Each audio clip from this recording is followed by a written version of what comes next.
मुंबई आणि परिसरात पहाटेपासून विजांच्या कडकडाटासह तुफान पाऊस। मध्य रेल्वेच्या वाशिंद आणि कसारा मार्गादरम्यान लोकल विस्कळीत।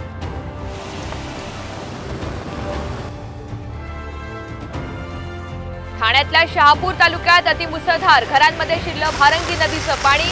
संतापलेल्या नागरिकांचा नदीच्या पुलावर रास्ता रोको।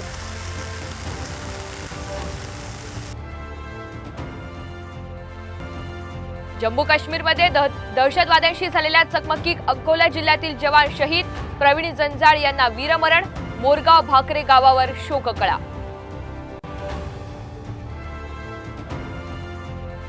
रात्री उशिरापर्यंत वर्षा निवासस्थानी मुख्यमंत्री आणि दोन्ही उपमुख्यमंत्र्यांची बैठक। विधान परिषद निवडणुकीच्या पार्श्वभूमीवर महायुतीची खलबत।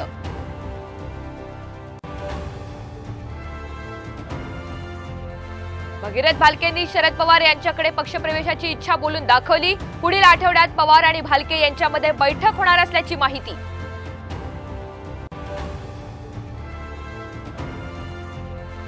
आणि संत तुकोबांच्या पालखीत अजित पवार यांची सपत्नीक उपस्थिती, तर शरद पवार दुपारी संविधान समता दिंडीत सहभागी होणार।